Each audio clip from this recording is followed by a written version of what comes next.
بسم اللہ الرحمن الرحیم۔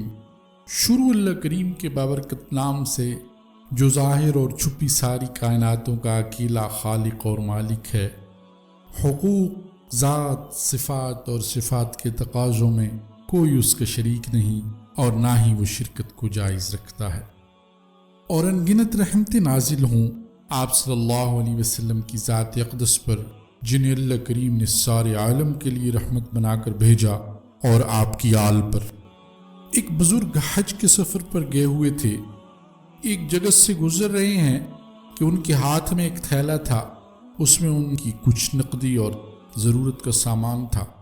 ایک چور ان کے ہاتھ سے وہ تھیلا چھین کر بھاگ گیا۔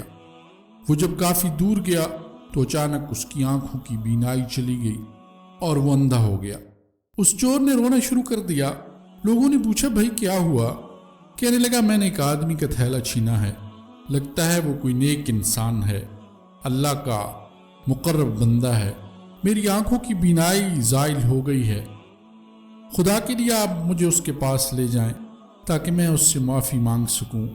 لوگوں نے پوچھا کہ یہ واقعہ کہاں پیش آیا؟ کہنے لگا، فلاں حجام کی دکان کے قریب۔ لوگ اس کو اس دکان کے پاس لے گئے۔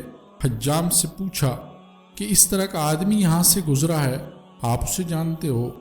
حجام نے کہا، مجھے اس کے گھر کا تو پتہ نہیں، البتہ نمازوں کے اوقات میں وہ ادھر سے گزرتے ہیں، اگلی نماز کے لیے بھی پھر آئیں گے وہ۔ یہ لوگ انتظار میں بیٹھ گئے۔ وہ بزرگ اپنے وقت پر تشریف لائے۔ لوگ اس چور کو اس کے پاس لے گئے۔ اس چور نے جا کر ان کے ہاتھ پکڑ لیے، پاؤں پکڑ لیے کہ مجھ سے غلطی ہو گئی، گناہ ہوا، نادم ہوں، شرمندہ ہوں، میری بینائی چھن گئی ہے، آپ اپنا سامان واپس لیں، مجھے معاف کر دیں تاکہ اللہ تعالیٰ میری بینائی واپس کر دے۔ تو انہیں ایک آدمی کہنے لگے، میں نے تجھے پہلے معاف کر دیا۔ یہ سن کر چور بڑا حیران ہوا، کہنے لگا، میں تو آپ کا سامان اور پیسے چھین کر بھاگا اور آپ کہہ رہے ہیں کہ میں نے معاف کر دیا، معافی مانگنے سے پہلے؟ تو فرمانے لگے، ہاں میرے دل میں کوئی بات آ گئی تھی سو میں نے معاف کر دیا۔ تو لوگوں کے اصرار پر انہوں نے بتایا کہ میں نے ایک حدیث پڑھی جس میں نبی اکرم صلی اللہ علیہ وسلم نے فرمایا، قیامت کے دن جب تک میری امت کا حساب پیش کیا جائے گا تو میں میزان کے قریب ہوں گا، جب تک میرے آخری امتی کا فیصلہ نہیں ہو جائے گا تب تک میں میزان کے پاس ہی ٹھہروں گا۔